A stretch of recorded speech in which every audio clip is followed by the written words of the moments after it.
వికలాంగుల సొమ్మును స్వాహా చేసే సంస్థను వెంటనే వికలాంగుల సొమ్మును స్వాహా చేసే సంస్థను వెంటనే వికలాంగుల ఐక్యత వికలాంగుల ఐక్యత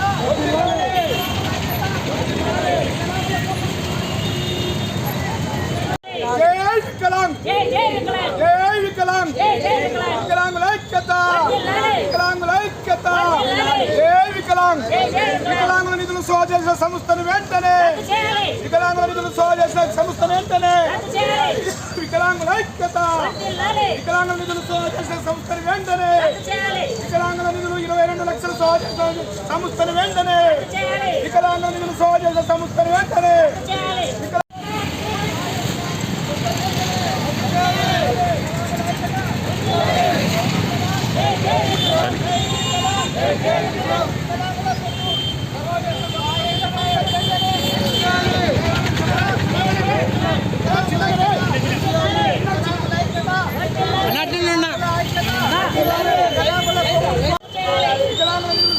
సంస్థను వెంటనే జై వికలాంగ్ జై వికలాంగ్ వికలాంగుల ఐక్యత వికలాంగుల ఐక్యత వికలాంగుల ఐక్యత జై వికలాంగ్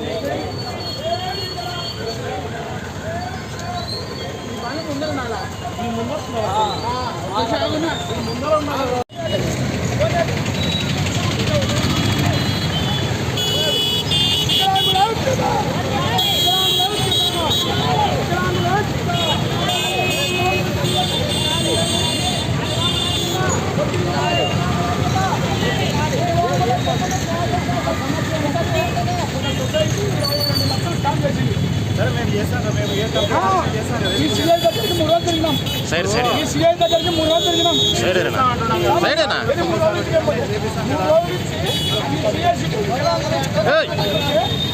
సైడ్ రా భాయ్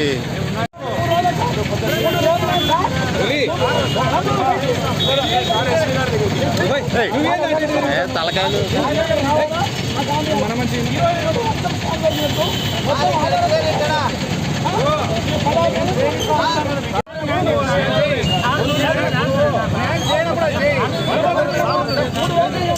ఇక్కడ అడిగి మీరు రావద్దు ఇక్కడ అడ్డం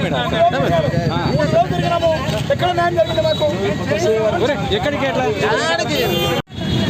ఈరోజు స్థానిక నంద్యాల పట్టణంలో ఎన్జిఓస్ కాలనీలో ఒక సంస్థ నిర్వహిస్తున్న వికలాంగుల పునరావాస కేంద్రము చాలా అన్యాయంగా ఉంది. అందులో 45 బండ్లు ఉన్నాయి. మేము దాదాపుగా 2 సంవత్సరాల నుంచి కూడా మేము బండ్లు కావాలని చెప్పేసి ఫ్యాక్టరీ బండ్లు కావాలని చెప్పేసి మేము కలెక్టర్ తీసుకుంటే అక్కడ ఉన్న వాళ్ళు అక్కడ ఉన్న స్టాఫ్ ఇక్కడ బండ్లు లేవంటున్నారు. కానీ మొన్న అక్కడ బండ్లు ఉన్నాయి. 3 రోజుల కిందటము అవి ఆగ మేఘాల మీద ఒక మీడియాలో కూడా అది కథ రావడం జరిగింది. అక్కడ బండ్లు వానకు నాని గాలిగండి అని చెప్పి అది వాటా వచ్చిందనే ఉద్దేశంతో పై స్థాయి అధికారులు ఇమ్మీడియట్గా అవి నవజీవన్ అయ్యలూరి పాఠశాల మెట్టలో తరలించారు. దానికి కారణం ఏమి? ఇక్కడ నుంచి అక్కడ అక్కడి నుంచి ఇక్కడ మాట్లాడారు. అంటే బండ్లు అమ్ముకుంటారా లేకపోతే మీరు ఇలా న్యాయం చేయరా? ఆ సొసైటీలో మొత్తం ఫ్రాడ్. అక్కడ సొసైటీ నిర్వహిస్తున్న నిర్వాహకుడు ఇస్మాయిల్ కూడా ఒక్కరోజు కూడా అక్కడ రావడం లేదు. కానీ కోట్లాది రూపాయలు ఈ రోజు వికలాంగుల సొమ్ము స్వాహా చేస్తున్నారు. దయచేసి ఆ సొసైటీని ఇమ్మీడియట్గా బ్లాక్ లిస్ట్ పెట్టాలా, లేకుంటే కానీ మేము న్యాయస్థానాలు కూడా ఆశించాలని మేము ఉన్నాము. నంద్యాలలో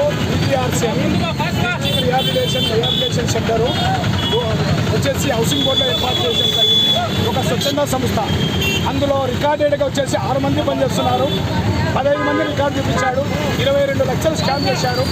22 లక్షలు స్కామ్ చేసిందే కాకుండా అక్కడ పనిచేసే 6 మంది జీతాలు కూడా 16 నెలల నుంచి నెలకు 14,500 జీతము ఇప్పటి వరకు ఇవ్వలేదు.